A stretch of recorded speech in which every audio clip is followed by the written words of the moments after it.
Scotland and Boxing Social and Association Empire Fight Store. Shane McGuigan, you must be super proud of Chris Billam-Smith, his journey, what he's been on. The fact he's faced this man before, and he mentioned about experience, but then since then he's gained experience. How proud are you, obviously as a friend and as a trainer, of what Chris has achieved and his victory tonight over Richard Riakporhe? Listen, incredibly proud, as a person, as an athlete, as a fighter.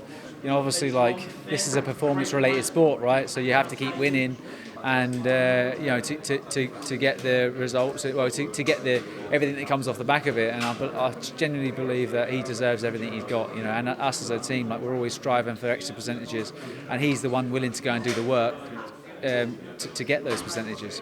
What's been the biggest difference in him over the past 4 or 5 fights? He was at a certain point in his career, I know you put a lot of work in, but what's changed in him? Because he's now becoming that elite level mentality fighter where he's handling the big occasions like they're just second nature.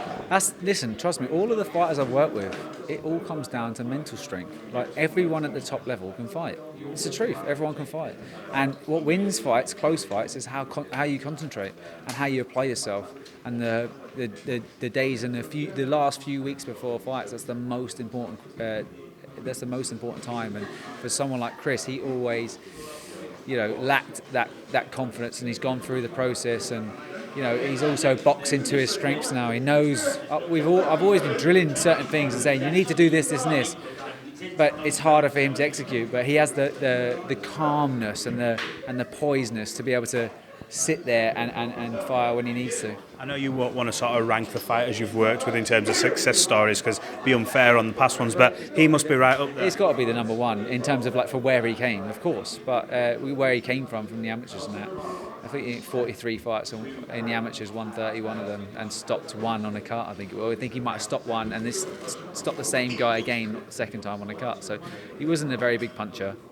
Didn't get on GB, but he's applied himself, and he's done it from year on year out, and he's took himself away, even with with a young child, take himself away, continue to have that mindset. He doesn't try and make things comfortable. He stays in the system. He turns up.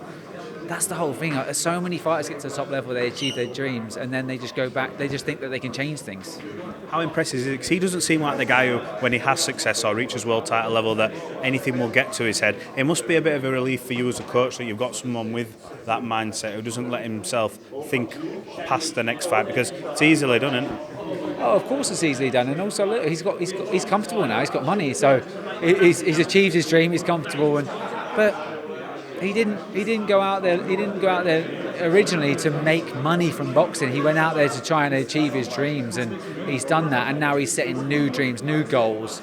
And as he said, it's for Chris, he's an experienced person in terms of he wants to experience stadiums. He's now experienced a stadium in away soil. He wants to experience a fight in Vegas. He wants to experience unified world title fights. These are all things that he's still striving for. Last one from me, because I know other people want to speak to you, but I spoke to Adam Smith ringside. I think it was Johnny Nelson, a few others. The name that keeps cropping up is Opetaia, and I'm sure now, obviously, with the run that he's on, you'd be more than welcome that fight. How exciting is it we're talking about that fight, and is that something that you want to see soon?